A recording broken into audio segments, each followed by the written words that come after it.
We are live. Hello, everyone. This is Dr. Arayeh, your transformational coach in the areas of parenting, relationship, and life coaching.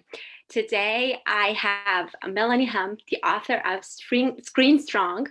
And the reason I have her here, I had her ambassador 3 weeks ago, but Yeah. I have her again because the screen problem is omnipresent in families as far as I know, in my own Yeah. family and the family of my clients and students. And I see that a lot of other problems such as non-compliance and not cooperating with the parents, I think that all have underlying reasons, that is screening and addictive habits towards screening. So that's Yeah. why I brought Melanie. Thank you so much. Yes. You've blessed me with your presence here. I'd like you Oh, to talk about yourself, your journey. I actually read your story to my son, and he was oh, so absorbed. So I like to hear the words from you. A bunch of my conscious parent coaches have introduced me to you, and I'm so blessed to know you. And then we great. take it from there. I'm going to ask you some tough questions after. Yes. Yes. Thank you so much for having me today. And I love talking about this story and sharing what I've learned because it really does help a lot of people. And I just wish I knew so many of these things back when I was going through what you're going through now, even with your kids, 11 years old, 12 years old, 13. It's really hard. So happy to share. So Fantastic. Tell us about yourself. Tell us about your son. My son is yeah. so engrossed with that story. Tell us about that. Absolutely. So I am a nurse. I graduated from Emory University in nursing. I worked in labor and delivery for a number of years. Then I came home to have my children. So we have four children. My husband and I live in North Carolina, and we have four children. And with our oldest, his name is Adam. He became very addicted to video games right under my nose. And I had no idea there was such a thing as video games. They didn't tell me this in nursing school that, I mean, that there was such a thing as video game addiction. And I learned about a lot of other addictions. But certainly you couldn't be addicted to an activity, right? So when he was little, he actually had about the first 12 years of his life actually were outside playing and digging in the dirt. That turned out okay because, see, back then we didn't have the games we have today. But around middle school, he got enamored with the Game Boy. And that's that handheld, if you remember what that is, the handheld Game Boy game. And I thought it was okay. I thought he was learning hand-eye coordination. And I'm laughing now because, oh my gosh, that's so silly to think that those benefits outweighed the risk. So when he went to ninth grade, they issued a school laptop. And that is actually when the trouble really started because I could no longer control his game time, with the kitchen timer, right? I would say 30 minutes, but once he had his laptop, I lost my power or, my direction. And he would say he was learning code and he was learning all these things about computers. And I thought he was getting so smart because, I didn't grow up with a computer. And surely now these kids have to learn all this stuff. And this is so important for their development. But really, what he was doing is he was playing World of Warcraft and Call of Duty for hours a day. And again, being my first, I just didn't see it coming. And I talked to a lot of my peer moms and they just said, Melanie, at least you know where he is and he's not getting in trouble and he's not drinking. And I mean, he's a good kid. He's getting A's, which that really threw me because he did have A's. His grades were not the problem. But when he went to college, it was a problem.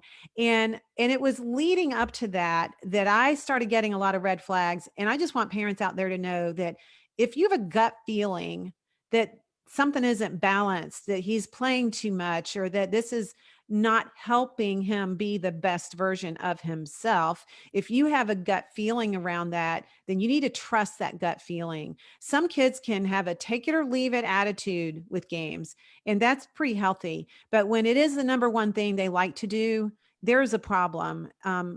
entertainment, leisure, screen technology should not be the number one thing our kids like to do.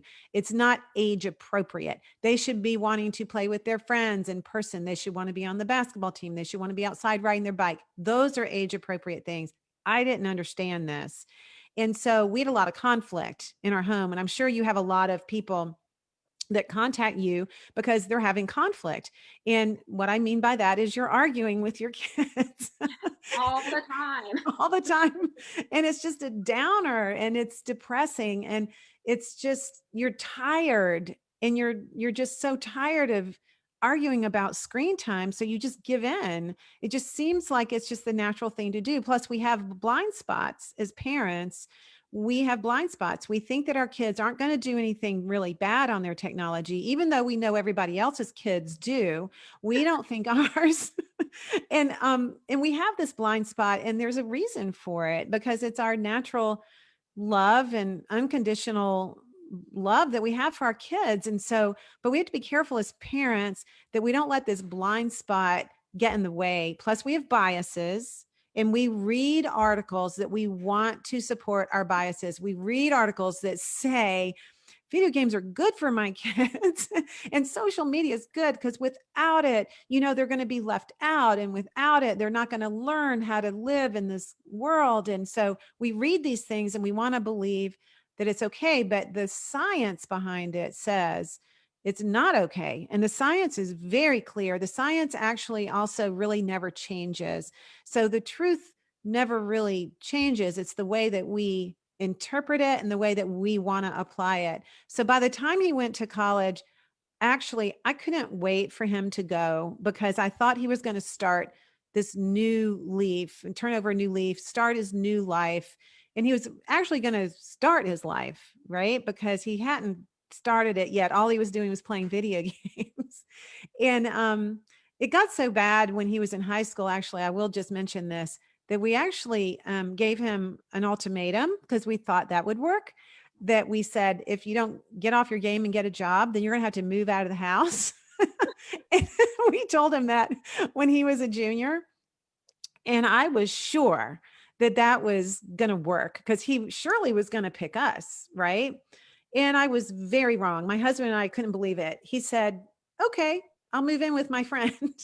So for the whole summer, he moved in with a friend. And I'm like, what have I done?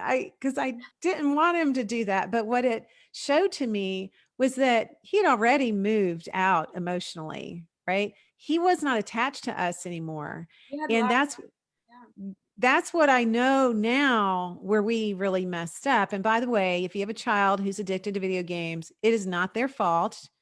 I hate to tell you this because, I'm the bearer of bad news right now, but it's our fault. They didn't buy it. They didn't do this to themselves. We allowed it.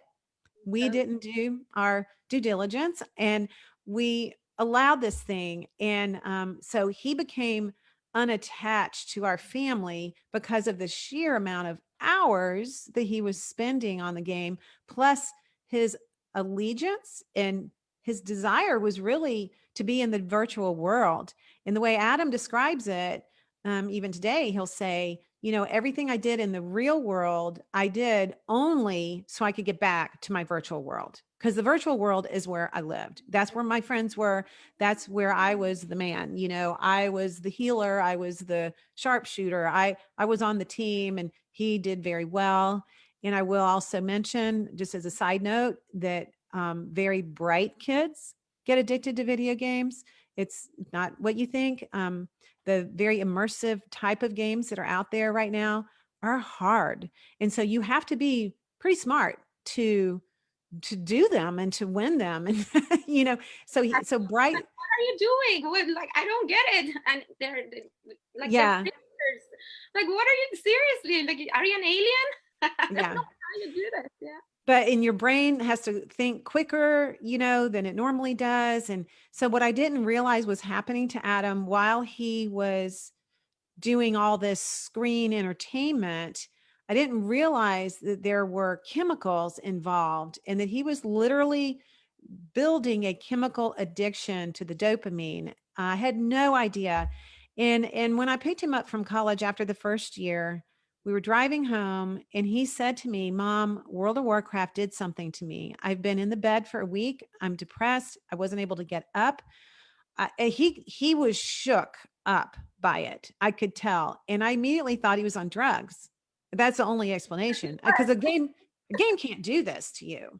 And he said, No, I'm not. He said, But I don't think I can play that game again. It really messed me up, is what his words were. So he came home and he was depressed and he stayed on the couch. He then told me that he didn't finish his classes. So he dropped out. He dropped out of college. And this was my A student. So I couldn't figure out what had happened.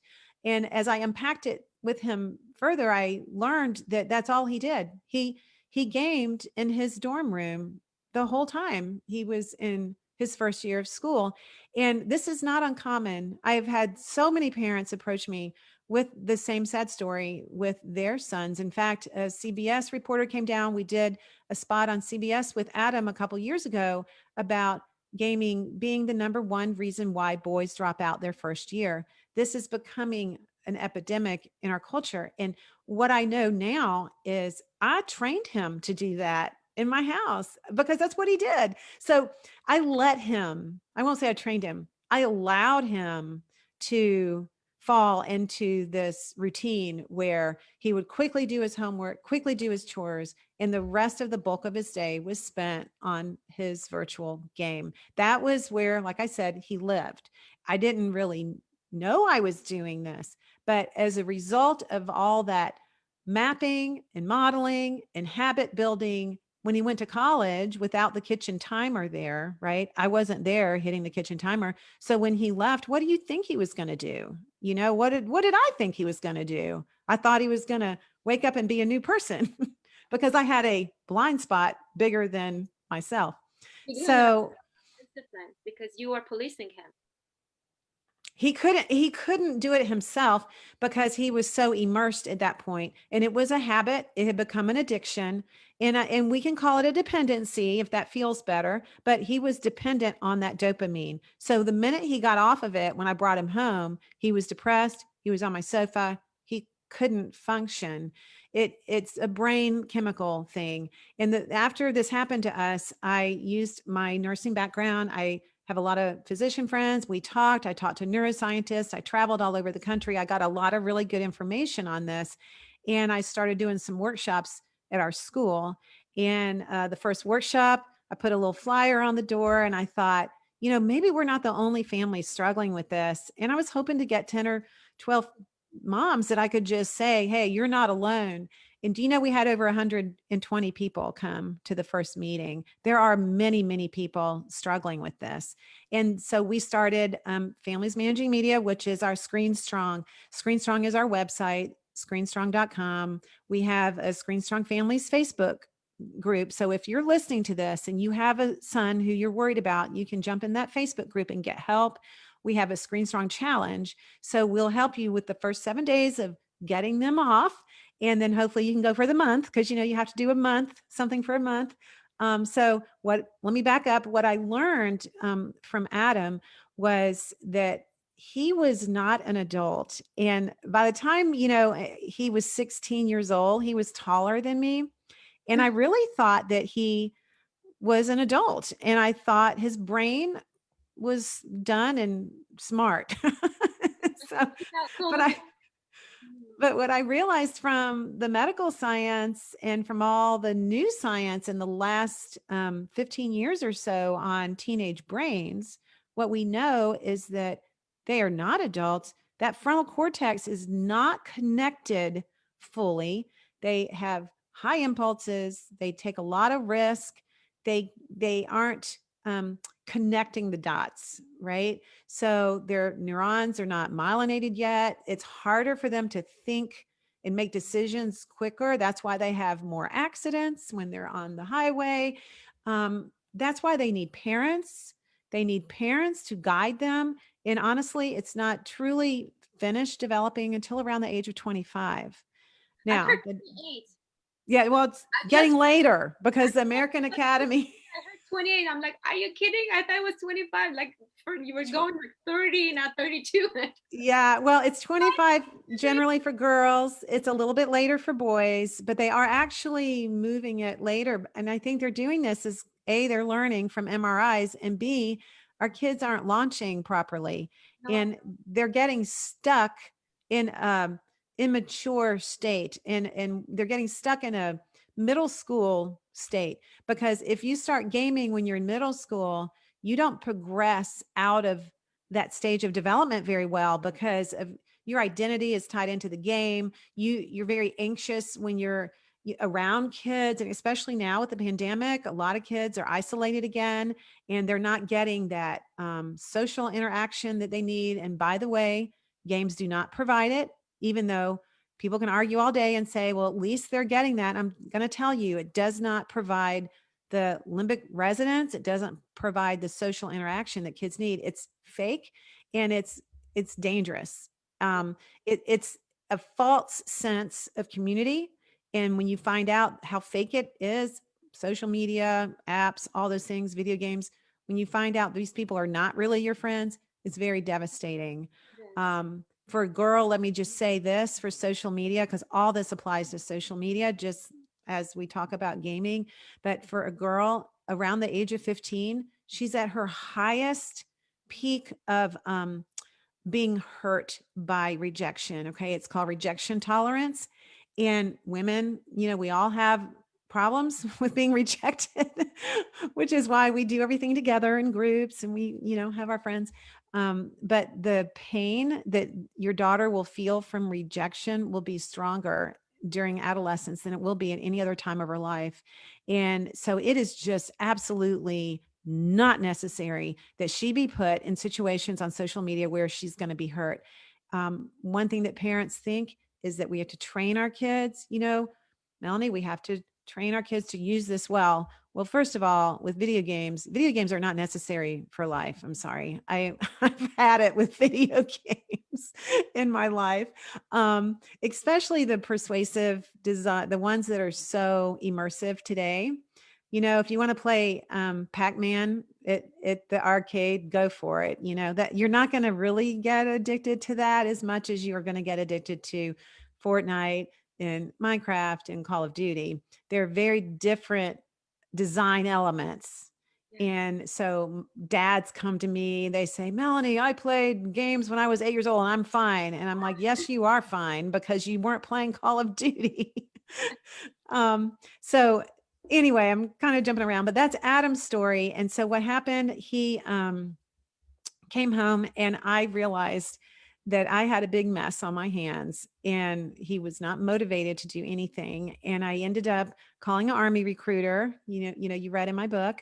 And that recruiter came and recruited Adam into the Army. So that turned out to be the best decision that we ever made. A lot of parents send their children to rehab centers, and we honestly couldn't afford it. It's very expensive. And I didn't really even know back then that they even existed, but they did. I just didn't know. This isn't something that's on a billboard somewhere.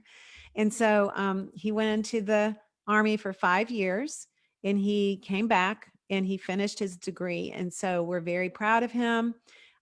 He speaks for our organization now about what happened to him.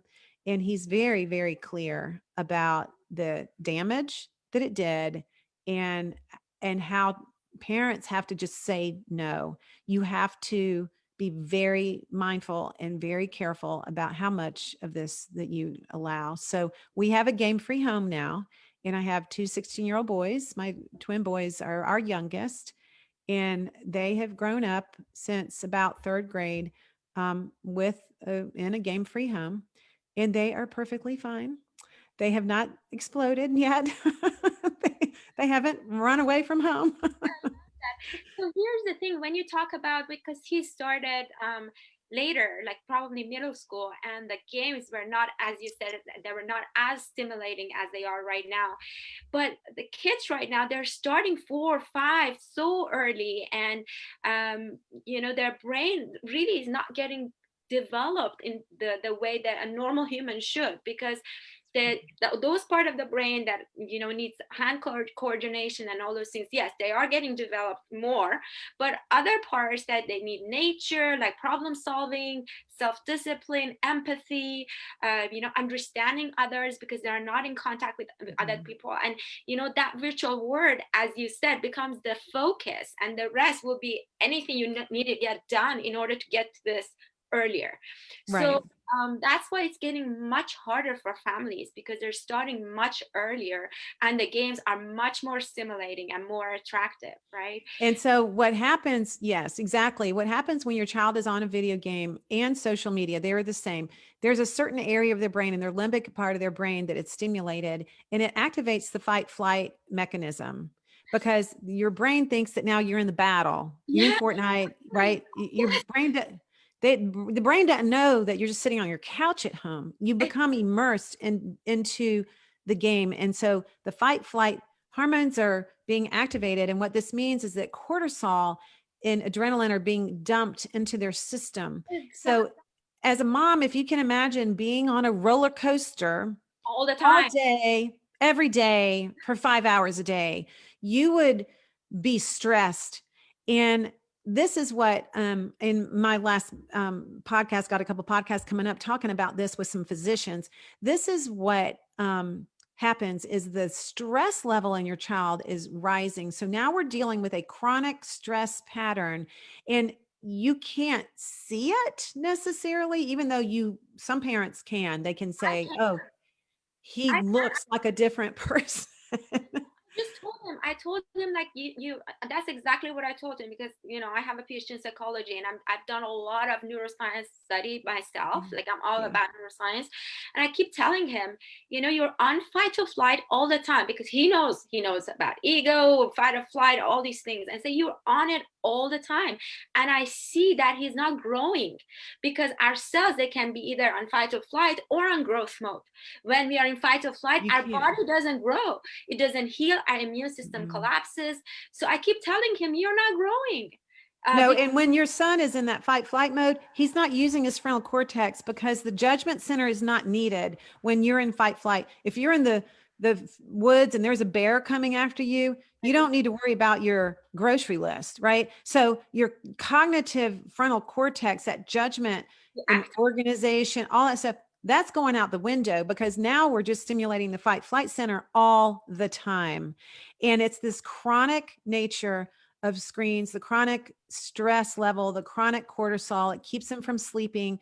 It keeps a lot of their physical body changes. Like, there's a lot of boys that I read about with this weakness syndrome, where literally they're making less testosterone because there's no physical activity going on. They don't have that muscle resistance. They're not lifting weights. They're not playing outside. They're not exercising. And so everything starts to get skewed. The problem is when you take them off, they get mad, right? They have meltdowns, and no mom wants to deal with this at home when she's working and dad's at work. Maybe you're at home, maybe you're working at home, you're frustrated, because these screens are just the best babysitters ever. But what happens is they get meltdowns, and we don't want to take it away. They go into a withdrawal period. When you take someone's dopamine away, it doesn't feel good. And what's happened is they are so used to this high level of dopamine that now everyday things don't become boring. matter. Yeah, they They, become boring. Like, oh yeah, that everything is boring in real life, because it's not like a video game, because life is not like a video game. And this is why they have trouble in school. What teacher can compete with this? My goal in my house is to make my house now more fun than a video game. And we're doing pretty good with it, because I'm very purposeful about it. And that's what the couple little books that I wrote, the other one I wrote on the Screen Strong solution, this one, we actually go through the different rooms in your house, and we explain what you got to do with your relationship and with your home, and how you make things more fun. And so the moral to the story overall is that we have to get our kids back. We have to get some education. We have to learn why this stuff is so bad for them.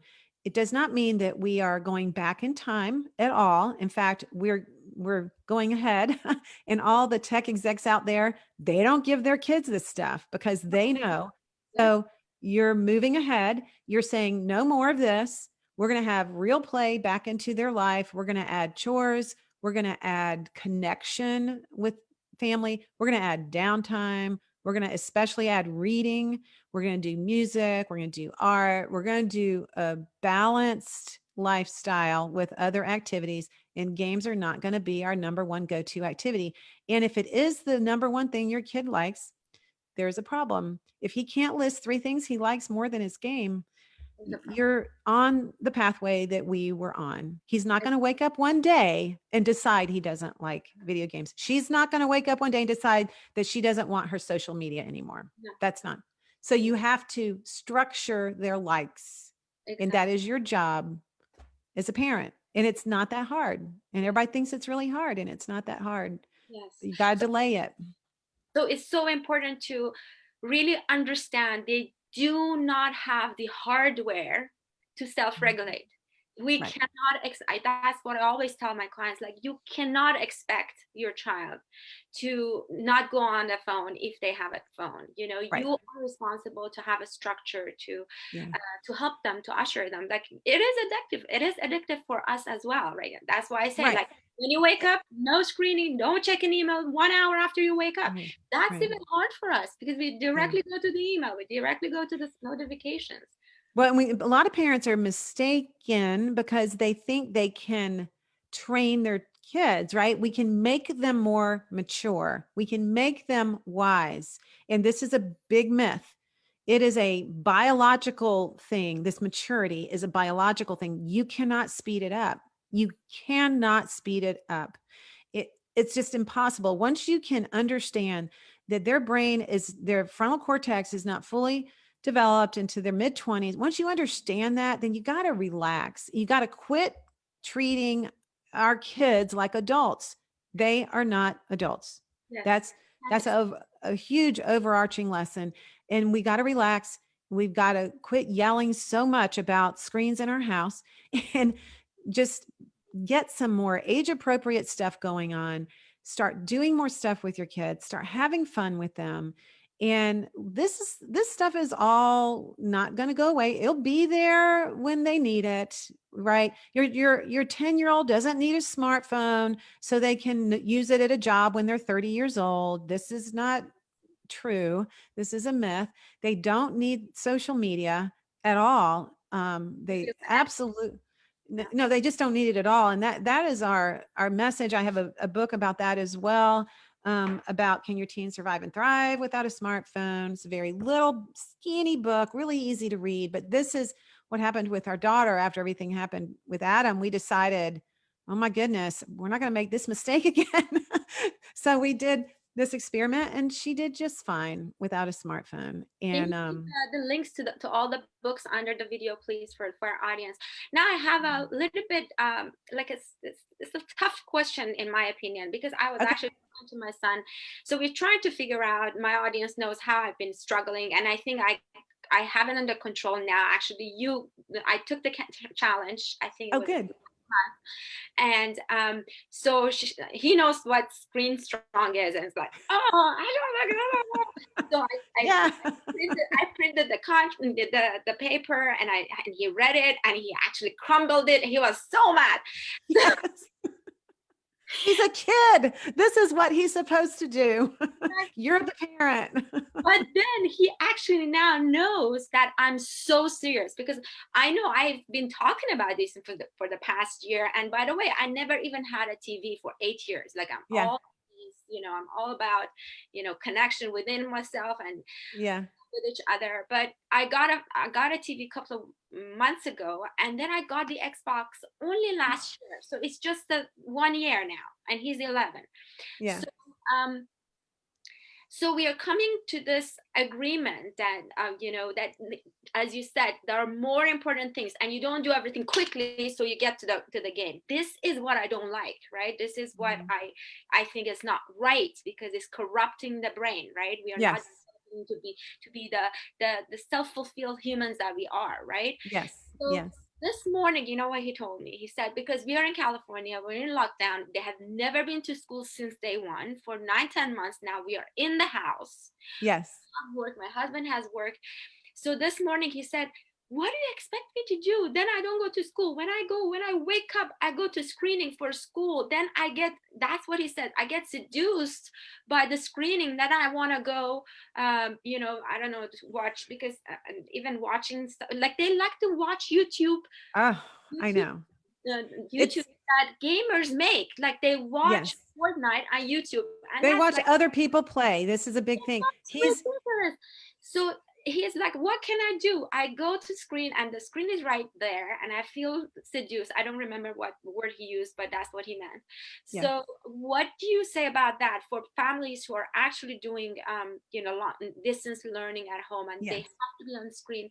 How, like, what can we do? How can we How do we? empower them? Yeah. Uh, if they get So some. let me say this. First of all, video games weren't around, 20, 30, 40 years ago or whatever. Like we didn't have this problem because we didn't have laptops. We didn't have all this, right? So there was a point in time when kids actually knew how to be kids without playing video games. That's one of my points. Um, we're doing the same thing. I have two teenagers in my house right now doing online school, but we don't do video games at all. And they don't have social media. They have so many other things that they love to do in their life. They play the guitar, they play the piano, they actually play the violin. They're in a symphony. They love to read. They absolutely love to read. They have friends over. We don't have tons of friends, but we have friends over in the neighborhood. We have outside movies outside in the backyard. I'm constantly, cooking food for people at my house because we have kids over all the time. What I'm saying is, if like Adam, if you raise your kids that this is a number one go-to activity, then little gamers will grow up to be big gamers. Okay. It's not going to change. So what you have to do is now while they're young, while their brain isn't fully developed and they're still developing pathways, and there's a pruning process that happens. So after you go through puberty, your brain starts pruning away things that you haven't used. So right now you get him some music instruments, you get him a guitar, you get him a keyboard, you get him interested in learning something new, because that's going to form new pathways. It's going to form more neuronal connections. And now is the best time in the world. There's no other time that a kid can learn so quickly than they can learn right now. And what are they doing? Their brain is literally being pickled on a video game. It is not learning anything. It is rapidly, responding to rapid stimulus that's coming at them. They're not learning life skills. Last week, our dryer broke. So one of my kids had to put a new belt on the dryer. I could have called somebody to do this, but we don't anymore. Whenever something's broken, we let them try to fix things all the time. They're learning to cook. They're learning a lot about the yard. We do a lot of yard work. We're actually growing some lemon trees. We're learning about all these things. We have a lot of hobbies. And so, what I'm saying is, if they're on school screens for distance learning, that is way more screen time than the American Academy of Pediatrics even says is right for them. So we have to do it because we're in the pandemic. But the minute they're done with their homework, that screen closes and that is it for the day. They don't then do all their entertainment on the screen. That's a very unbalanced situation. So when we found out that there was a pandemic, let me just tell you, last year, when we found out this was coming down, we were like, we knew the kids would be home. And so many parents were freaking out because they're like, what am I going to do? I can't work. We were so excited because we had so much more time to do all these hobbies that they like to do. They played their piano so much more. They learned the guitar. They actually got a banjo and learned how to play the banjo. They have a mandolin now because see, once you learn one instrument, you can kind of learn other instruments. So for us, it was this incredible gift of time. For many families, it was no, it was bad, but they read a lot, but that didn't happen overnight. I had to really train that early on. We read a lot as a family. We make that a huge priority for our values in our home because I know that reading for pleasure at the age of 15 will mark your whole academic trajectory from that point on. Like kids who love to read do better in school and they do better in life. They do better in their jobs. They do better in their marriages. Like it's incredible, the research on this. Mhm. So the problem is you can't have both. It doesn't work. And I know a lot of organizations are out there saying, well, you just have to balance it. And we just do 2 hours a day on this and then we get them off. First of all, I know no family that really does 2 hours. It's always longer than that because we Like, have a blind spot and we think our kids are really on for 2 hours, but really it's 4 hours. And then secondly, if you have that taste in your mouth all the time, if you have M&Ms on your dinner table every single night, your kids are going to want to eat the M&Ms instead of their broccoli. So you got to take the M&Ms out. And we don't vilify the games. We don't, keep our I kid. We're like not to vilify. legalistic. I like to vilify. I know. Well, and people say, don't you want to go after the game companies? I'm like, no, No, there's I want cigarettes to. out I want there. to. I call them the dark force. Yeah. Well, there's cigarettes out there, but my kids don't have to smoke. And there's alcohol out there, but my kids don't have to drink alcohol. But would they smoke or would they eat Mounds candy bars every night for dinner? Yeah, they probably would. So they need me to say, I'm going to be your coach. I'm going to be your guide. I know what the end game is. You don't. You're very intelligent, but you are not mature. And this is a key point that parents, even listening now, are thinking, well, my kid's really smart and they're very mature. And especially for girls, they say, my daughter is so much more mature than I was when I was her age and all this business. And it's all a bunch of business. It's not true. We get real confused with intellectual skills and maturity. They're very different. Just because you're smart doesn't mean you're mature. And so that's a big hang up. And once you can get past that, then you realize that you have to put age appropriate things in their life. They will always crave the low effort, high reward activity. That is what their brain is screaming for. Low effort, high reward. That's a video game. Low effort, high reward. That's a phone. Low effort. So we have to encourage them to do more gritty, hard things. You have to cheer them on.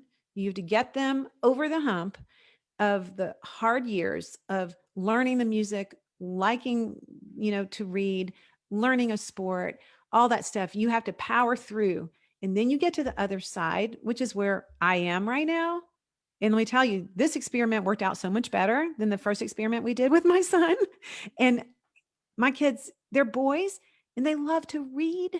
I can't believe it. I just thought boys didn't like to read. I just thought that was a thing. Boys don't like to read and they like to play video games, but they love to read. They're interesting kids. Like they can talk about so many different things because they read a lot. We actually get the paper in the house, like the physical paper. So they're not reading it on a screen. They're reading current issues. They're reading all about politics or they're reading about financial stuff. They know more about some of this stuff than I did when I was their age.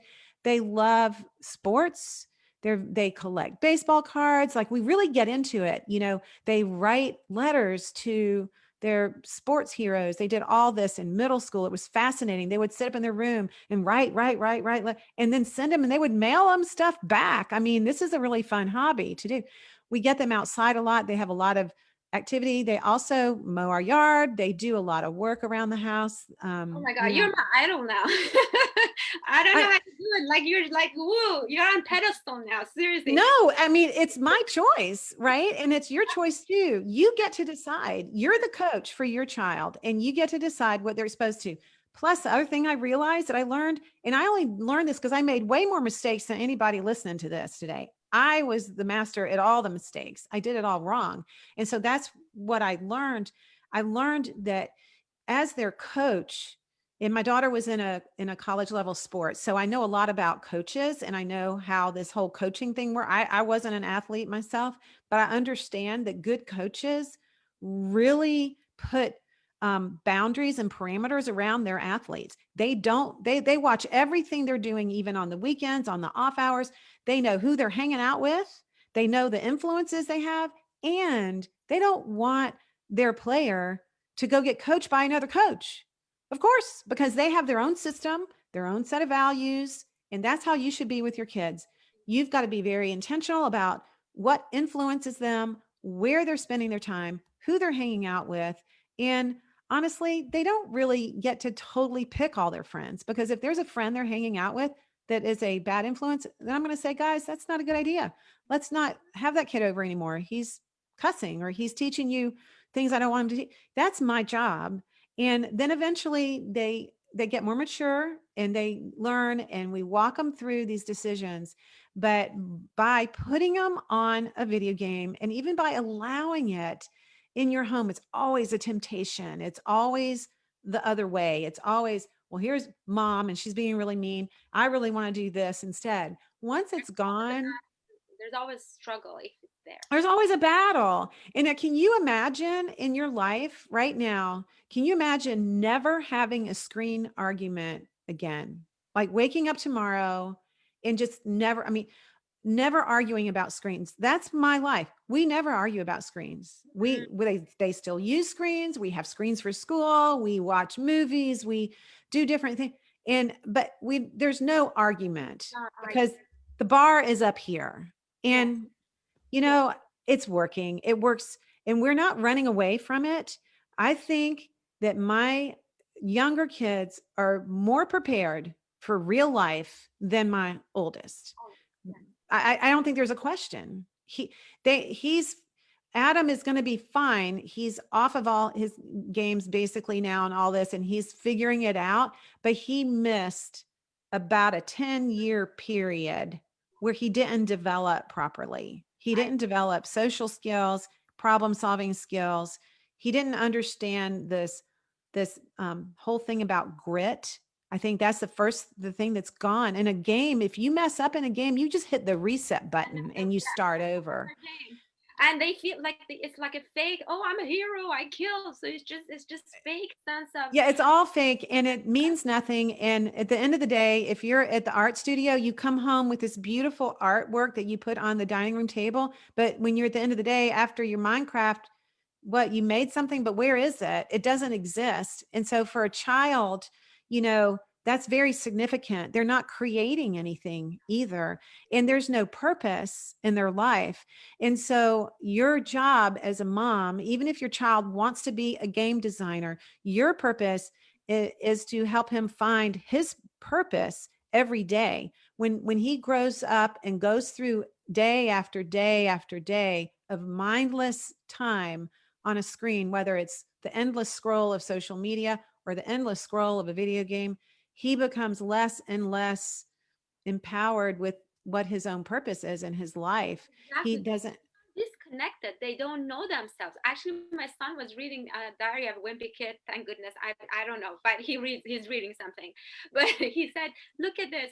So whenever there's something about screening, because the mom apparently is like me, that's what he says. So he Yeah. said, "Look at what his mom says." He said the mom said, "When you are on the video game all the time, then you cannot find your talent." And that's so true because they're all so consumed by this that they don't know themselves. They can't discover themselves. And we have just this period, 7 to 14 years, Mhm. to know what we are really, involved in, what makes us, sing. And then when Yeah. you're always on the screen and there's nothing else that matters to you except for that, then you cannot have that self-discovery to know what really No. sings to you, right? No, your potential is totally lost. And we're not saying that you should be some kind of tiger mom where you're just beating your kids over the head all the time with all this stuff like reading or music, but actually reading and music is really fun. And so you're just exposing them to things that they can excel, and they can excel over here with reading and art and music and connection and conversation and learning how to be with people, or they can excel over here in learning how to do World of Warcraft. But this over here is going to pay off much greater to much higher return when you get into real life. This, not so much. But not only not so much, it's really hurting their brain development. And when I first understood the concept around neuronal pruning and during puberty, when if your child hasn't used certain pathways for language development Yeah. or music or anything, like you can learn it later, but it's so much harder. But when I learned that that stuff was being pruned away, that was my wake up call. Because with the boys, they were only like in first grade at that point, and I thought, oh my goodness, I wonder what they can do if I offer these things into their life. And so when we started piano lessons around third grade and different other music instruments, they would buck and stomp, sure, they would complain. Of course they did. In middle school, are you kidding me? You should hear them talk about it. They're like, yeah, we complained all the time about practicing, but mom, we're so glad you didn't let us quit because they're really good now. And most parents let their kids quit things that they don't like. And we don't understand that we have to help them build grit. And the book Grit by Angela Duckworth is so fabulous. That really helped me understand how not to worry what your kids are saying, that they got to have a stretch activity and you have to help them through it. They can't do this on their own. Video games, on the other hand, they can do that all day on their own because it's low effort, high reward. So we don't want to promote that. And what I'm saying in our Screen Strong message is we want to be that community that helps you put it away, delay it, pause it, put it aside for a while. And we want to say that's okay.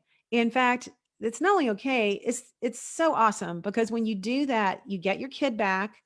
They start growing in many areas. They're so smart with what they can learn and how quick they can learn. And you just won't believe. It's like the end of the rainbow. It's like the pot of gold at the end of the rainbow. You discover all these talents that your kids have and they discover. And so one thing leads to another. They get more confident. They try more new things. And all of a sudden, all those things are so much more interesting than a stupid video game. So I have a question for, I know you need to go, but I really want to ask this question because I actually explained to my son, I said, you know what? I actually keep telling him, I say, it's just because he knows, that's how he knows that I'm serious, because I wanted to tell you this. So he said, no, let's do, so when we went on the challenge, he said, no, let's do 3 hours. I said, no, this isn't, I'm not. So he said, no, let's do 2 hours, let's have a contract, let's talk about it. I said, we have done this so many times. Doesn't work. Billion digital contracts so far, and I know it doesn't work. And you know what he said? He said, no, this time it will work because I know you're serious. I can see it in your energy. I can feel it in your energy that you are not bluffing. You're going to do it because I'm like, I'm done. Right. That sounds like an addict to me. Exactly. So here's the thing. I'm just seeing the comments right now, and Cheryl says, this is easier said than done. Oh, yeah. What is your best advice for, depending on the age, for example? I know it's easier when they're little, but when they're like 11, they're in middle school. What is your best advice? Like, should we expect that period of withdrawal and being so nasty, and they will be so nasty and having all the meltdowns? What is, like, imagine I'm going to take the challenge right now. What is your best advice to prepare the family so we can use less, shorten that period of the withdrawal? So we have an instruction sheet that when you sign up and you get an instruction sheet, and I'm actually adding to that instruction sheet because there are some definitely some things you can do. You have to prepare on your end. First of all, I understand that this is easier said than done. I understand that, but what's harder is not doing it. That's what you have to understand, that right now, when your kid is 10, 11, 12 years old, it's going to be tough. It's really easier, of course, when they're 6 or 7 or 8. All right. It gets harder when they're, 9, 10, 11, 12, because they've done it longer and it's more of their identity and it's more of their brain development. And that part of their brain is more developed. And so, but if you either pay now or you pay later, so you either fix it now or you go pick them up from college when all they're doing is playing video games, because they're not going to change overnight. They're not going to change what they like just because you tell them to. So what you have to do is make a decision. You have to get with your spouse and you have to make a decision that this is the way we're going to do. And maybe you say for a whole year. I don't know. You pick a long enough period of time where you can't, it's like a diet. You can't just go back and forth and back and forth. You have to make a decision. And this is a great time of year to do it because it's January and everybody's making their decisions to be different. But then you also, a really good thing to do is to get a couple friends to do it with you. And so if your son has any friends, they will do this, which he might not. With us, I started a book club early on with a group of my mom friends, and I had not written any books then, but we got a couple books. We got The Wired Child and The Big Disconnect, and we got some really good books. I highly recommend now Breaking the Trance. That's our favorite book that we like to recommend for parents to start off with reading with your friends. So mom, you're getting on board with the other mom friend, right? It doesn't have to be 10. It can just be a couple. And then get another kid your son's age, get this family, try to get that. Now, if you don't have that, that's okay. You can still do it. Actually, But they have to be on board too. This is a lifestyle change. But I will guarantee you that if you don't do something now, it will get worse. That is how it's designed. Your children are not going to wake up all of a sudden one day and say, you know what, mom, I all of a sudden, I don't like Fortnite anymore. I want to start reading. Will you go get me some novels? That will never happen. And it will never happen. So, and the thing is, we don't have to worry about our kids liking us. And the more they get the notion that we're going to change and that we're going to cave and that we're not going to be strong, then they're going to hammer us and hammer us and hammer us. So you got to think of yourself as a coach. You are a coach and your team is losing. And you have some really good players with really good potential, but they're messing around, and you've got to get them back in line. You've got to get their core developed. You've got to strip a bunch of stuff away so you can rebuild. You can rebuild what they like, and they're going to buck and stomp, and they're going to hate it when they run laps, or, as a coach, when you make your team do sit-ups or whatever, which, by the way, you absolutely should be making your kids do sit-ups and running laps.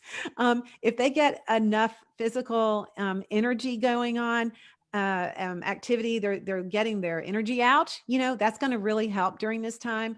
I have a lot, we'd have to do another show on all the troubleshooting things you can do with kids who are in a withdrawal state. We call it the dopamine deficit state is what it's called, when no longer things in real life no longer are exciting to them. So you have to find things that they can, a little bit at a time, they can start getting excited about making a batch of cinnamon rolls. That's really fun, but it's hard and it takes time. But then over time, it's like, you know what, I can do this. And that's my thing. I like to make cinnamon rolls. So you have to retrain what they like. If you are scared of your kids, you have to get some more education, because you cannot be scared of your kids. You are the coach. You are the only person on the planet that loves them unconditionally. The video games don't, the companies, they don't care about your kids. Social media doesn't care about the health of your kids. The phones don't care about the health of your kids. You're the only person that can help your child. And because we have, like me, because we have given them too much rope, right? Is what I did with Adam. I thought because he was smart and he had good grades and he was 16, therefore he was an adult. I was crazy. I thought he could handle it. And Adam wishes now that he had all those video game hours back, because he looks at his brothers and he looks at how they can play the piano. And Adam is actually more musically inclined than his brothers. And he was on his way and he stopped everything. And now he tries to pick up the piano and he can't. I mean, it's gone. It's like not there. It's going to take him a lot more work to get good at the piano again. So anyway, it's not worth it. I just want to encourage everyone to stand up for your kids and stand out from the culture and be different. It is okay to be different. It's only for this period of time. And you're going to come out on the other end thrilled that you did this. And get in the Facebook group, because that's where you're going to have great conversations with other moms that are saying they're going to give up or they can't do it. And then another mom will come in and say, don't give up. I mean, we're encouraging each other. We cannot do this alone. You have to do it in a community. And it's the Screen Strong Families Facebook group. I don't know what else to say. It is so worth it. If you don't do it now, you're going to pay a big price later. And it really is cold turkey. It's kind of You can't just have, like I said, you can't have M&Ms on your dining room table every single night and expect your kids not to eat it. That's torture. So you just have to remove it from your house. If you had a child, maybe we can end with this. If you had a child who was allergic to peanuts, you would have to take the peanuts out of your house, period. Does your child love peanut butter? Absolutely. Are they going to cry? Are they going to nag you? Sure. But there is no choice. They're allergic to peanuts. You've got to take the peanut butter out. I tell my friends when my kids go to play at other people's houses and stuff when they were younger, this is a big question parents have. Well, they'll never be able to play at somebody else's house. Well, you know what? I had to have conversations with my friends and their parents and the kids, parents. And I would say, my kids are allergic to video games and they are allergic to pornography. And that's why at your house, it would be great if they were not on a screen. And the other mom would laugh and she'd say, oh my gosh, that's a great idea. They'll go play outside. We'll get the slip and slide. We'll get bubbles. We'll get balls. We'll do pizza outside. You think of other things to do. It is I make no excuses for it. We're not legalistic. If we go to the dentist office and there's a video game and they want to look at it, I don't care. It's not in my house. It's not like it's not poison. I'm not a crazy mom. I'm extremely grounded in where I know I want my kids' development to be. And so until you get that, it's going to be hard for your kids to do it if you don't believe it yourself. So you have to get some books, you have to read, you have to get your resolve, and you smile a lot. When they're having a meltdown on the kitchen floor, don't get on the floor with them and have the meltdown. Don't try to have that conversation. You smile and you nod and you say, you're going to feel better tomorrow. You don't get in their drama. You don't get on their roller coaster with them. I love the word that you use, grounded. And that is so important because I just actually saw it with my son. I told him, I said, you're going to have a hard time for 1 week or so. And then after that, you're going to come out stronger and happier. And I'm going to be with you, Yeah. So it's about our energy. If you're wishy-washy. Yes. Dr. Shafali says it's kind of lazy parenting, right? They're on the screen and we're doing our thing. We have to put a lot of energy. Yeah. So until we are ready to do that and we are not wishy-washy and we're grounded in our decision and we know that this is actually poisoning their brain, so we are clear, then they will follow. The clearer we are, the better they handle it. And that has been my experience. Yeah. And you're going to be talking to your kids a lot more. They're going to be having lots of conversations with you because they're not hooked up to a game somewhere. I recommend for the ages that your kids are, I would order a couple different Rubik's cubes for them. I would get them to figure out how to do that. And they can look at YouTube sometime if they need some help with something. That's not what we're talking about. I would get them some good book series. The Wimpy Kid stuff is not whatever. They need some good adventure series to dive into and to get into that world of reading. Get some good. We have some listed on our website, so you can go there for different ages. Then we have board games. So you've got to get some board games out on your den table. Keep it out on the kitchen table. Keep art supplies out on the table. Get some markers. Get some clay. Painting, anything you can do, because they'll walk over and they'll start doing it. And before you know it, get them some, what are the painting by numbers kind of thing. There's some real sophisticated things like that you can get. So you've got to have all the stuff where they can touch it. It can't be in a cabinet. It has to be out. Get a card table, get the ugliest card table you have, right? They're all ugly. Put it in your den and put a puzzle out and start working on that as a family. Get these hands-on things that you can do, and then get them outside as much as you can. Get their bike ready, get air in their tires. We have this swing that we love. It's a disc swing, like a web net kind of big swing. And all the older teenagers in the neighborhood are on it all the time. There's ways you can make things more fun. If you have boys, you should have basketball hoop over their bedroom door, over the den door, over the kitchen door. Have basketball hoops in your house. Have them outside in the driveway. Get a big box of ping pong balls and paddles and tell them to hit the ping pong ball 100 times. That will build hand-eye coordination way better than any video game. Anyway, I go on and on and on. We don't have all this. I love you can talk on and on, right? So can you ask to leave some links here with the. I think you have a web page with all the board games. So those Yes. also So go to screenstrong.com. Screenstrong.com is the web.